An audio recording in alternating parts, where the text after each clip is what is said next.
make the strength of community and the healing power of natural medicine accessible to all. Preface. This book was not written alone. It was spoken into existence in the laughter and struggles of the community. It was built in the hands that lifted one another, in the moments of shared strength, and in the unwavering belief that we deserve something better.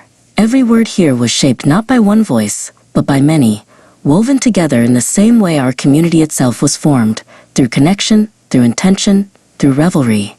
I did not set out to write a holy book. I set out to listen. In January of 2024, I took a simple journey inward, a revelry guided by natural medicine. A message reached me, not in words, but in a spirit of certainty. I was meant to help build something, to connect people. It wasn't about me. It was about us. This is a living testament, a collection of our structure, lessons, and moral imperatives. Our nature. Before our voices could carry words, before our minds could stitch sound into meaning, we had each other. In those ancient moments, in caves and under open skies, our ancestors felt the first spark, a fire, not of flint and stone, but of something divine. That was the birth of community.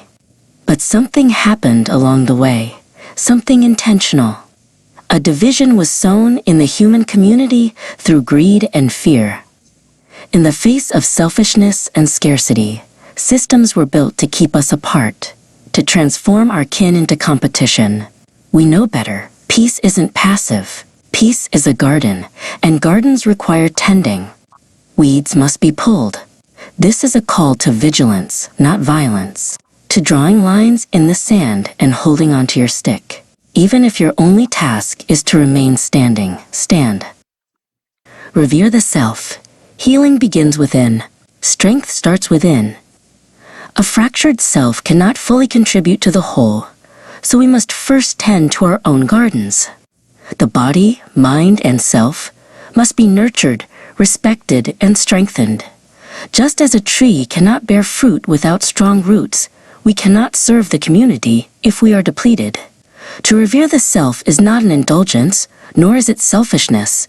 It is an act of necessity. The self is not a solitary entity, but a vital piece of the greater whole. When we honor our physical health, nurture our minds, and tend to our emotional well-being, we become steadier in our purpose. No one benefits from a withered soul, just as no garden flourishes from neglect. If your flame flickers and dies, how can you light the way for others? Self-care is the foundation upon which we build a better world.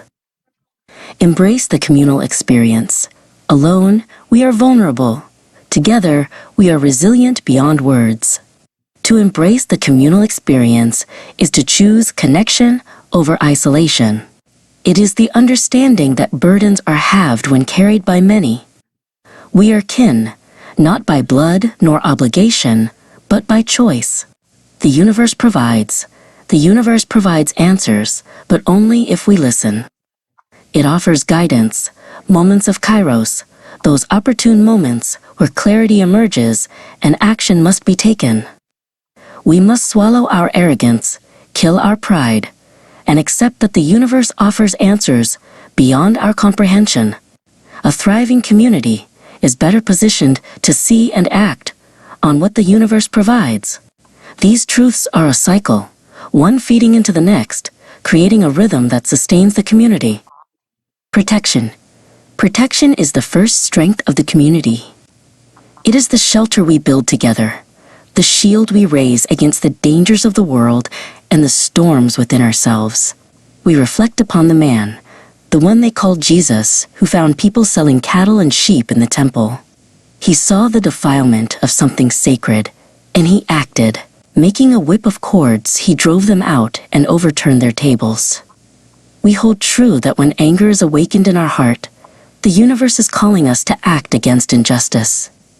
We are called to take purposeful action to protect ourselves and others from greed and malice. It is our duty to uproot that which would poison the garden. Acceptance. Acceptance is the wisdom to see the world as it is, both its beauty and its flaws, and to decide where we will act. we reflect on the parable of the poisoned arrow, a man who refuses to have an arrow removed until he knows the lineage and name of the archer will die before the answers are found. His inaction, his fixation on what did not matter, would seal his fate. The arrow must be pulled before the poison takes hold. Define what is unacceptable and take that action. There is no time for distractions. Acceptance chooses action over prayer and courage over fear.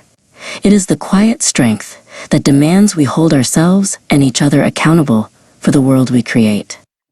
Communication. Communication is the thread that binds us, the bridge that connects one soul to another. True communication is reaching out, listening deeply, and embracing the weight of understanding.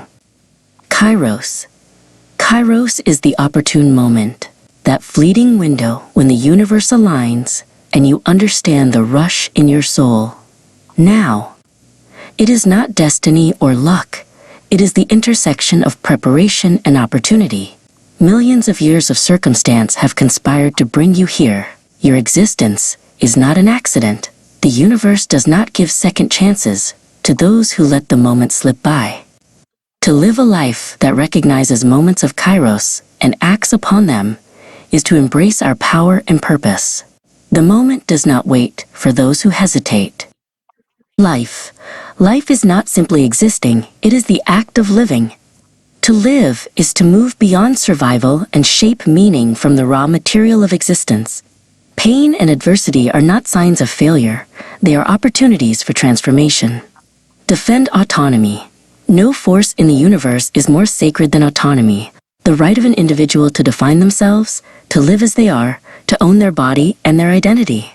To deny someone their autonomy is to deny them their humanity. We do not tolerate systems that seek to strip women of control over their bodies or diminish the rights of queer people. This is a sacred pillar of our faith. To affirm bodily autonomy and gender identity is to defend the right to exist in peace. Self-identification. To name oneself is a sacred act of faith. Respect is not conditional. Pronouns, names, and gender identities are truths that must be recognized. However, self-identification carries a responsibility. To appropriate another's identity through stolen traditions is not self-discovery, it is theft. Fight malice. Malice does not always arrive with a raised fist. Sometimes it is silence. History echoes. The Holocaust did not begin with concentration camps. It began with words and the slow erosion of human dignity. It began with silence. A movement of hatred thrives on complacency. We say aloud what is right and wrong. We draw good boundaries and firmly grip the stick. Strength is kindness wielded with conviction. Treatment of animals. The universe has granted all beings a place in the balance. Like us, our animal kin are conscious, feeling beings. To cause suffering needlessly is a betrayal. If a voice is denied to those who suffer, then we must be the voice that speaks on their behalf. Sacred days. Time is a cycle. The day of reverence. Tuesdays, where we gather with spiritual purpose. Founding Day. February 1st, the day the community was born. Day of First Kairos. April 4th, honoring relationships and first sparks of connection. Day of Last Kairos. November 17th, a day of remembrance for victories won and losses felt. It is a day of gratitude for those who came before us, whose steps stopped before ours. Communal gatherings. The heart of the community beats strongest when we gather. These are sacred spaces where connection flourishes, offering opportunities for both social and spiritual growth. Eclectic by design. No two gatherings are the same.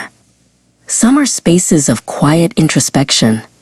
Others are vibrant celebrations of connection and laughter. We draw no distinction between the social and the spiritual. A gathering may start with a hike in nature and evolve into a profound moment of reflection.